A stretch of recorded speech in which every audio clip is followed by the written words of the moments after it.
All right, first up today, if you like craft beer, then you're going to love Brew City Week. It kicks off today with a pub crawl. Then there's a whole host of fun events, samplings of great local beer, surprises, and the chance to meet the people behind the breweries. Joining us now is Henry Schwartz. He is the president of MobCraft Beer, Andy Gehl with Third Space Brewing, and Max Borgardt with Eagle Park Brewing. Thanks for being here, guys. Yeah, hello, gentlemen. This is a good day. Great, great beer for breakfast, right? Brew City Week, what's the deal? What is it? Yeah. So as a group of all the breweries in Milwaukee, we started getting together about 2 years ago to just kind of meet, talk about the industry, and then do a lot of events just supporting local beer. So this week is our second annual Drink Brew City Week, and we've got 11 days worth of events, from collaboration beers, where you've got brewers coming together to design recipes and launching a beer in collaboration, all the way down to a wiffle ball tournament. Aren't you guys competitors, though, at the heart? We are, but we all get along really well. I think that's cool, because it's fun to have different brews in your life and not just one craft beer. So I think it's great that you all get along. All right, let's talk about the event that you guys are most interested in. I think all of us are hosting events this week, but we have one on August 3rd at Eagle Park. We have a really cool fenced-in parking lot. We finally get an excuse to use it, so we're gonna have a brew and food fest. We're gonna have 4 different breweries and us vending food there. We'll have 2 different beer tents. We'll have 20 different beers on tap outside and live music.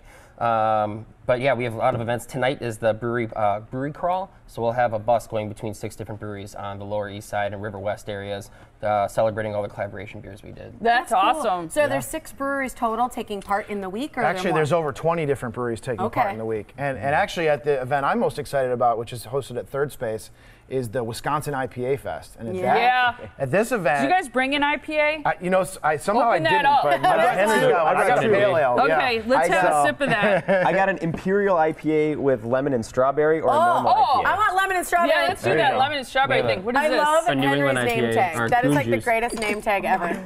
Oh yeah. We actually have Happy Space in our beer fridge right now. Nice. All right. Well, good deal. This is fantastic. I love that you guys have this purpose of collaborating and promoting beers. Okay, this is one thing. I want to take this glass right here, because this is one of the things I was reading about craft beer, is why it's so popular. Because people are like, well, does it taste different? I mean, it's better ingredients generally. I mean, the hops are better, the water tends to be better, you use seasonal ingredients, but it's the cool glassware. That was another thing about craft beers, is the cool glassware. Yeah, it does so much for when you're drinking. You know, half of your drinking of a beer is your actual smell of the beer. You're gonna love this one too. That's good. All right, we're gonna share. We're gonna share cups. And Sorry, what's this viewers. one? That's Goon Juice. That's a Goon Juice. Eagle Park. New England Oh, IPA. that's good. Yeah, super happy. You guys know what you're doing. I like that strawberry one too. One of the things I love that you're having is a cribbage tournament. I love cribbage. My dad taught me years ago. I think cribbage is one of the best games. It's easy for kids to learn, and it helps me improve my math skills.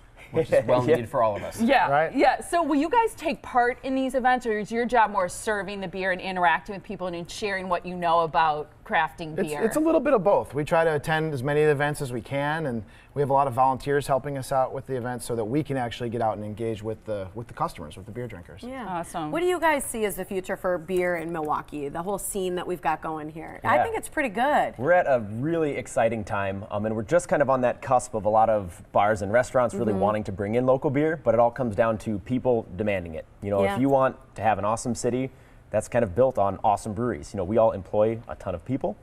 You know, we're all trying to locate in Milwaukee. That's why we started here. So. Yeah. And we've had over 20 breweries open in Milwaukee in the last 3 years. That's fantastic. I like being known for that here. I think it's cool to be known as like Brew City. I mean, let's make it our own, where it's a destination for local beers. And cool beer. Not the, what do you call, like, they're not called big box beers, but I'm not putting them down. Macro beer? Yeah, macro beers. That's it, macro and craft. It's like, I don't know, craft beers are just so much more interesting, I think. I'm going to put you guys on the spot. One of the things I've heard is that really cold beer masks the flavor a little bit or the taste. And so I'll have beer even a little bit warm, just like white wine. What is your thoughts on that really quick? I'm fascinated. You know, different beers can be drank at different temperatures. Okay. You know, I don't necessarily encourage you to drink it warm like they do in Old England, right? Yeah.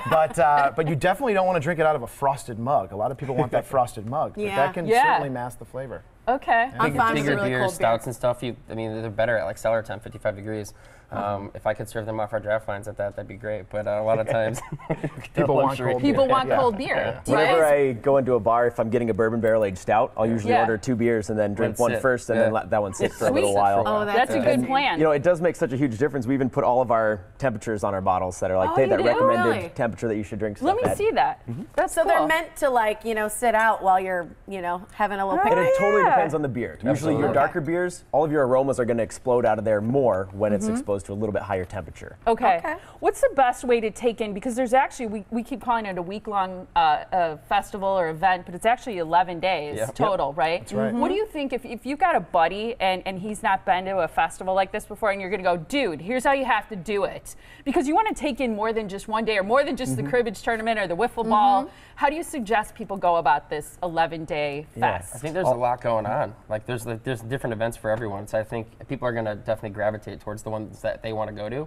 And you can definitely go and grab a pint at the collaboration release tonight, and then you could go to a different event a different day. And choose. And it's not like everything is a pay-for event. You can go in and you can just have a pint. Some things are like a beer festival where you have to get a ticket, but you can kind of pick and choose the ones you like. All the events. We've got all the details at drinkbrewcity.com. You can click through there, and each one goes to its own little Facebook page that has all the. And there's events for everybody. If you love hoppy beers, come to IPA Fest. Yeah, I like fruity beers. Yeah, so that might not be the best event for you, right? Yeah. But there's a lot of different options. Although a lot of IPAs have a lot of fruit-forward flavors these days. So. Yeah. Those are really cool videos you guys had too. Like, who made those? Yeah, Are you guys doing that yourself? There's an awesome group called Sip Milwaukee, and they're doing videos to help promote Milwaukee beverage makers, coffee, beer. So they've partnered with all the breweries just to make videos for us to continue to promote the cool stuff that's going on here. Love it. They do a thing called Sip Trails.